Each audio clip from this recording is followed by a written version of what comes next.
on air rescue. Can you see me? They've got her on mobile, but there's a problem. I haven't got much battery. Can they find her before nightfall?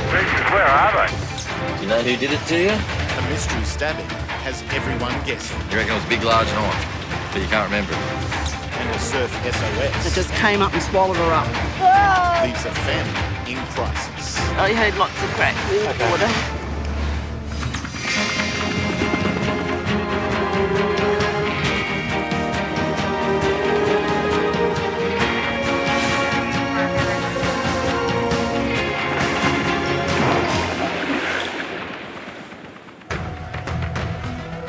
The crew of Westpac 1 is preparing for a rescue.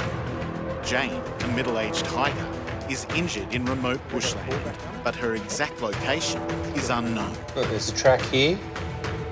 Comes down. There's a track there. This is going to be trying to find a needle in a haystack. Rescue crewman Nico has been on countless missions, but this rescue attempt will push him beyond anything he's done before. No one really knows where she is. Come last light, there's going to be no chance at all that we're going to find her down there. Becoming airborne out of the Westpac base. Pass clear left. Clear left.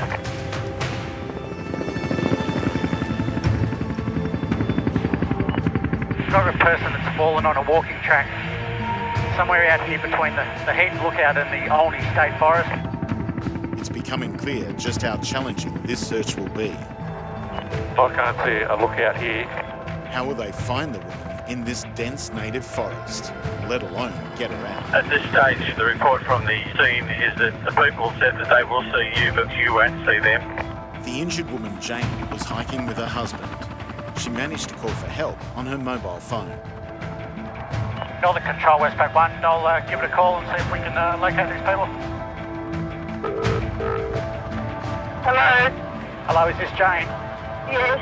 Hi Jane, my name's Glenn. I'm on the rescue helicopter out of Newcastle. How are you going? I wish I was better. Okay Jane, we're currently searching for you at the moment. Can you hear the helicopter at all? I can. It's a long way away. I could hear it closer before. I haven't got much battery. Okay. I think I've broken my ankle. Okay then, no worries. We've got I can hear you really. We'll find you soon enough. Getting really loud now. We don't end up in a situation where a battery dies and she can't talk to us. If that happens, we're going to lose her. Through the door. Hang on a minute. Nearly. Let us know if you can see us, okay?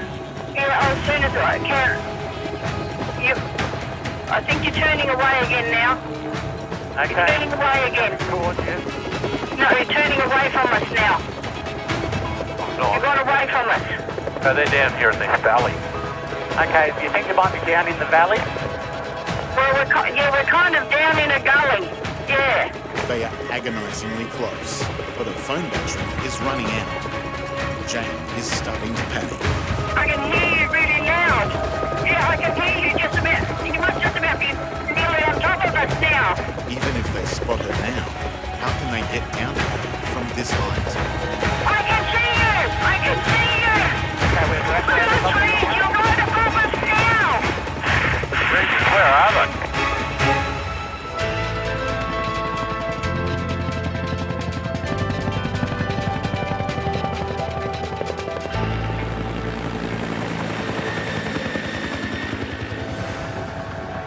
A horse has fallen during a country race meeting and a jockey is badly hurt.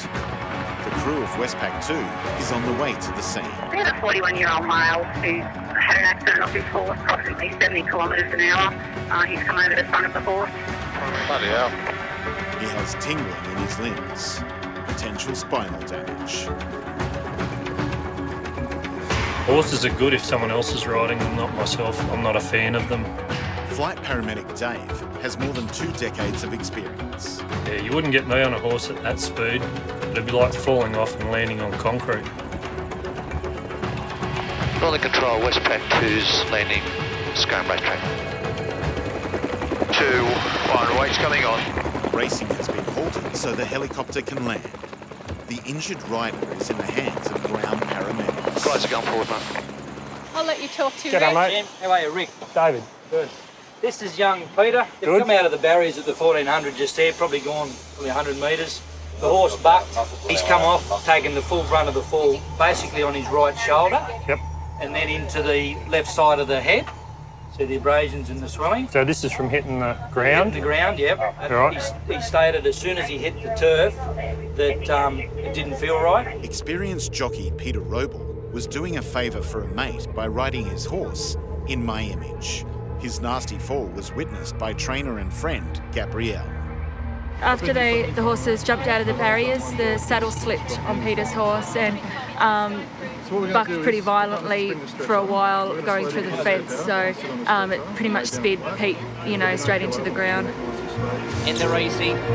This is the moment when it all went horribly wrong for Peter.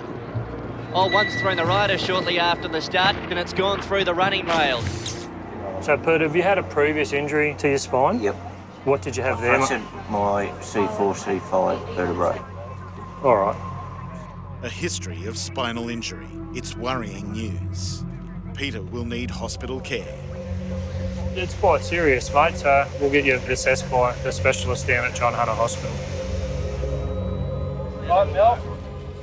As Peter is carried to the waiting helicopter, there's an unexpected development. A call is coming in from ambulance control. Westpac, we were advised by RLTC that we were required to head to Musselbrook helipad. There's been a stabbing in a nearby town. Jockey Peter has suspected spinal injuries after being thrown from a horse at a country race. One's thrown the rider shortly after the start. The Westpac 2's departed scale. He's about to be flown to hospital when there's a sudden diversion. We have a 40-year-old male who was stabbed in the left chest sometime last night, unknown length of weapon. Westpac 2, we copied that. The injured jockey Peter will have to share this ride with a stabbing victim. Yeah, stab wounds can be challenging to assess because it's very hard to know how far that knife has penetrated. Paramedic Cameron will take responsibility for the new patient. Northern Control, Westpac 2's landing. At this stage, Cameron knows very little about the victim of the stabbing. G'day, Molly. How are you, mate?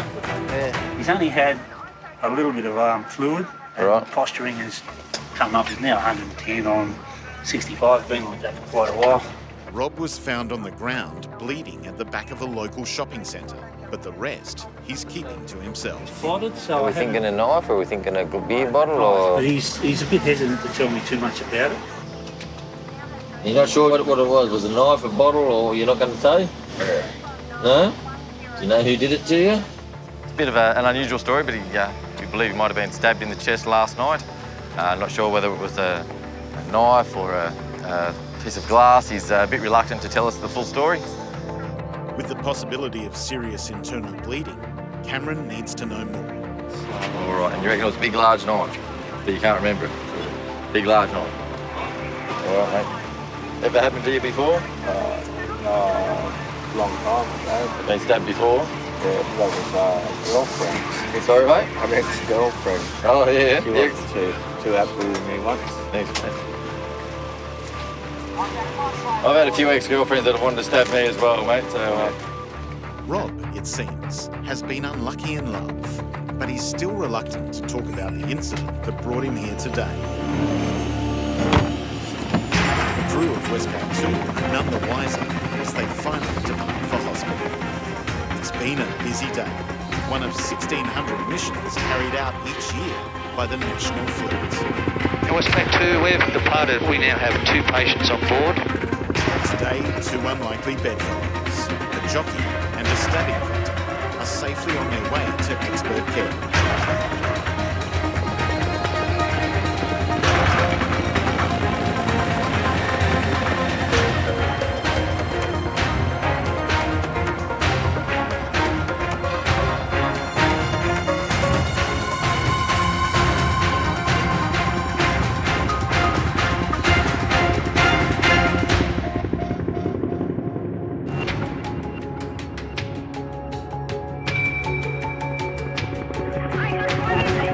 Middle-aged walker lies injured in dense bushland.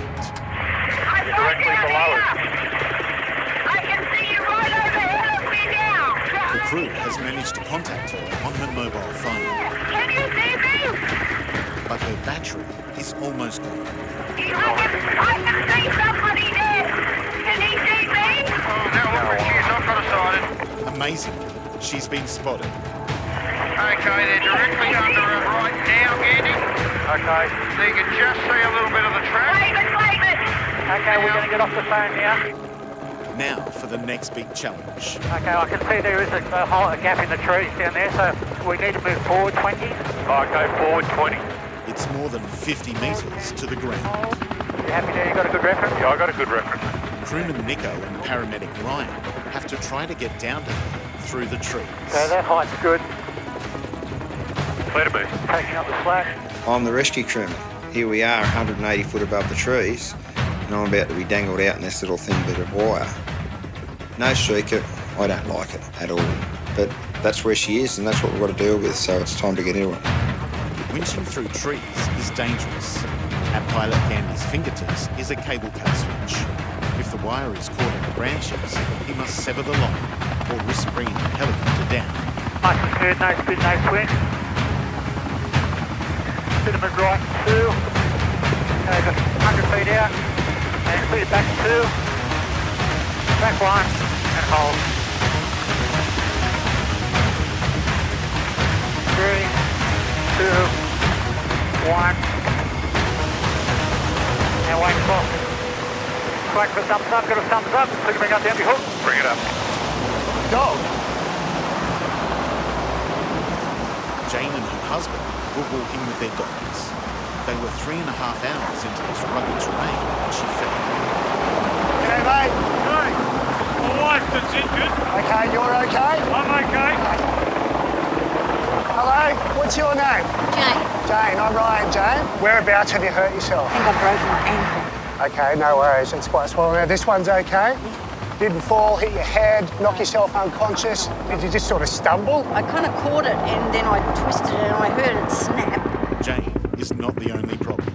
There's her husband and the dogs to think of. There's no way we can risk taking the dogs. We'll just drop them. So your wife, we can get your wife to hospital. Yeah. So we'll winch her out. It's only a 5-minute flight back that way. Yeah. The helicopter continues to circle, waiting for developments below. You on the air, Glenn? Yeah, copy. The plan is to drop Ryan in the face and then me out. You start walking now, because otherwise it's going to be too dark. Yeah, I'll start walking. How's your pain at the moment? If you had to score it out of 10? Okay, as long as I don't move. Yeah, it's okay. Obviously, given where we are, if I start giving you a heap of drugs and things, it makes what we're going to do next a little bit dangerous. I feel like I'm going to be sick. A middle-aged woman has fallen on a remote bush track and broken her ankle. Arm around me. Yep. Arm around Nico. Okay. And wear your crutches, okay? Following a dramatic descent from the helicopter, Nico and Ryan now have to get her out. So if you hoist the cable down in between the trees to where you put us in, that's where we're coming out. Copy that. She needs to be alert for the hazardous journey up the winch. All right, you've been in a strop before? You have? Have you? Yeah. What were you doing in a strop? I was in the Air Force. Were you? Yeah. Okay, Glenn, we're as close as we're going to get, mate, so if you get the hook to us, you take the weight and I'll swing them out a bit. They're going to have to go a bit through trees. Righto, let's do it, eh? 80 feet of cable out. 100 feet. 120 feet. 140 feet. Paramedic Ryan has the job of getting Jane out safely. But just looking upwards is frightening. It's more than 50 metres from the ground to the cabin. And what Jane doesn't know is that this is the highest winch that Nico has ever attempted. Weight on. Feet a winch. And on the way, speed it back up 1. And hold. Okay, on the way up, 140 feet out. A slight swing up, spin I should say, 50 feet out. 20 below skids, stop check controls are good, continue winching. 10 below the skids. 1 below the skid. Coming up to the doorway and bringing them inboard.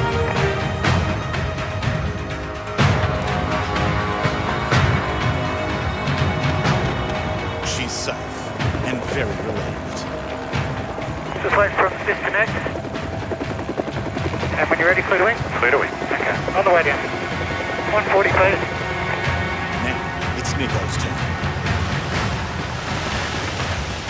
Taking away.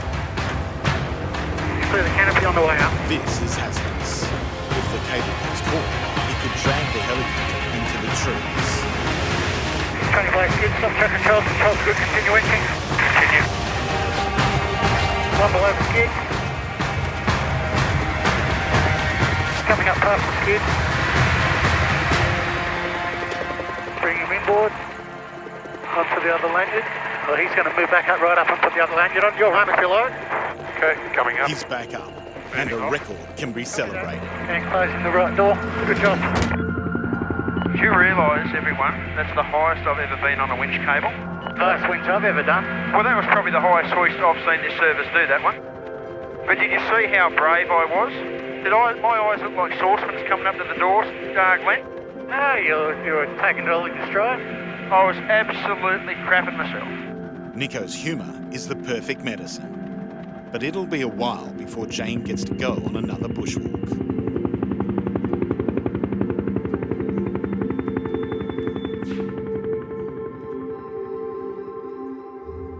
Three weeks later, the crew receives a letter from Jane. I'm now on the way to full recovery. Thank you all, Jane and Chris Kelly.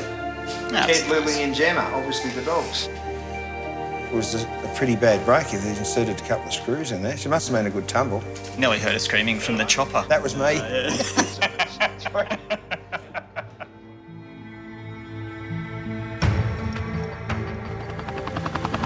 Sorry, helicopter Westpac 1, coming airborne is on 1,500 to the north. Westpac 1 is on the way to the beach. A woman has been seriously injured in a surf accident. So we know there's a female who's come asunder in the surf and she apparently has a dislocated shoulder and possibly spinal injury. Alright, eyes out everybody. Mark, the flight doctor, knows about the dangers of the Australian surf. We're considering that she may have a spinal injury, and when people get dumped in the surf, we're concerned that they can sometimes take salt water into their lungs and have a near drowning episode. 5-3, confirming patient is about 20 metres away from the waves on the sand. 5 minutes to go. Got the ambulance sighted out the left side of the aircraft. An idyllic stretch of holiday coastline has become the scene of a terrible accident. Okay, there's a whole heap of people up the far end. No, I'm not going to get up on one of those little grassy ledges, Todd. Clear down right. That's settled nicely. Helicopter Westpac 1, landed Smith base. Mark and paramedic Adam now have to get to the victim and assess her condition. Oh, okay. Hey Fiona, I'm Mark. Where are you sore at the moment? My shoulder blade in the back. Yes. And the front. Okay, cool. 48-year-old mother of two, Fiona, was driven headfirst into the sand by a dumper. In excruciating pain, she can barely speak. Are you sore in your chest at all at the moment? Ah, the right side. Sore in there? This side. Sore on the right side of the ribs there? Okay. It's an annual camping holiday for this close extended family and their friends. This is Fiona's son, her niece and her husband. Those who saw her accident knew instantly that something terrible had happened. There was a massive shore dump and it just came up and swallowed her up and flipped her over. I was worried she would not get up. For the family, the greatest unspoken fear is permanent spinal damage. I heard lots of cracks in the water. 1, 2, 3. A perfect family beach holiday has suddenly gone terribly wrong.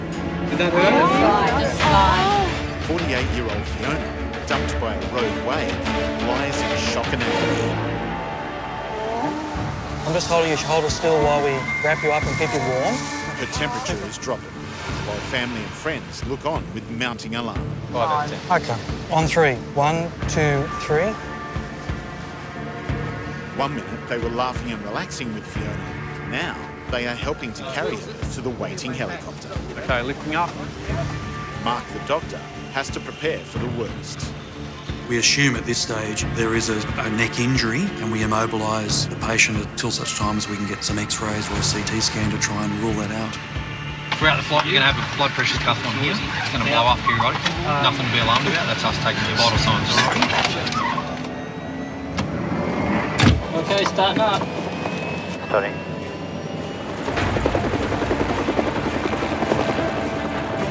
Fiona lies strapped and immobilised. The holiday is over.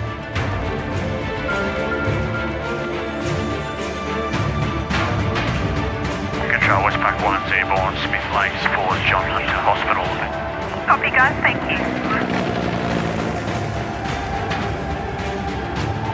10 minutes to go, gentlemen. But just when all appears to be going smoothly, there's suddenly a fresh emergency. Fiona is signalling that something is wrong. She wants the bomber. She's strapped down on a stretcher. She can't move, so if she vomits into this oxygen mask, she could well take that vomit into her airway and her lungs. It's a really risky situation. If they don't move quickly, she could choke. Just going to roll her. We have to loosen off her seatbelts and between the three of us, roll her in a coordinated fashion to maintain the immobilisation of her neck whilst trying to catch the vomit in the vomit bag. So it's a potentially dangerous situation for us all. I think it's more motion sickness with her.